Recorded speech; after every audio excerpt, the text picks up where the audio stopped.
මහත් ගෞරවයක් එකතු කරමින් ශ්‍රී ලාංකීය මාතාව රනින් බැබලවූ මේ දිරිය දියණිය දමයන්ති දර්ශා 1998 දී නව ආසියානු තරග වාර්තාවක් පිහිටුවමින් මීටර් 200 ඉසව්වේ රන් පදක්කමක් දිනාගත් ඒ අති විශිෂ්ට විජයග්‍රාහී ධාවනයයි අද අපි The Legend segment හරහා රැගෙන එන්නේ.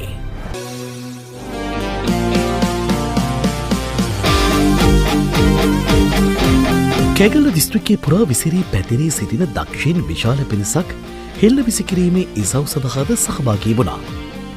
හෙල්ල විසිකිරීමේ ජාතික ශූරයන් බිහිකර පුරවරයක වත්මන් අංකුර ක්‍රීඩකින් මේ සැරසෙන්නේ.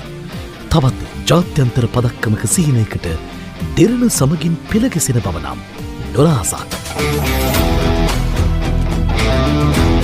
මේ අතර බාලක හෙල්ල විසිකිරීමේ අංශය තුළ තිබූ තරගකාරීත්වය අතිශය ඉහළයි. මේ සියල්ල අවසානයේ අප කෑගල්ලෙන්ද දක්ෂීන් කීප දෙනෙකු පළාත් වටයට තෝරාපත් කරගත්තා.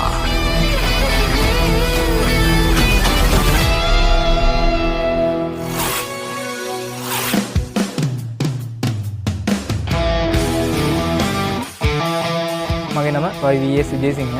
අද සබරගොඩම පළාත් කෑගල්ල දිස්ත්‍රික් තරඟාවලියේ හෙල්ල විසිකිරීමේ ඉසව්වෙන් ප්‍රථම ස්ථානය ලබා ගන්න පුළුවන් වුණා.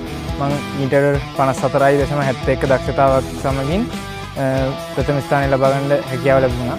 මම ආසම ක්‍රීඩකයා රුමේෂ් තරංග. ඔහු ජාතික මට්ටමේ ජයග්‍රහණ ගොඩක් ලංකාවට අරන් ඇවිල්ලා තියෙනවා. මාත් කවදා හරි ඒ තැනට යන්න මහන්සි වෙනවා. දෙන්නම ඔබ්බට වීරයේ තරඟාවලියේ හොඳ අවස්ථාවක් අපි වගේ ක්‍රීඩකයන්ට එයින් උපරිම දක්ෂතාව පෙන්වන්න අපි බලාපොරොත්තු වෙනවා.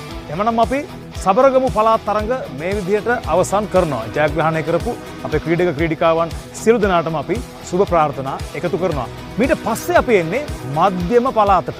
අපි නැවත ඔබව හමුවන්නේ මධ්‍යම පළාතේ තරඟ සමගින්.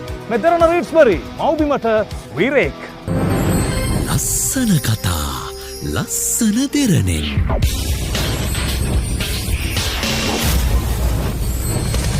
දෙරණ ලස්සන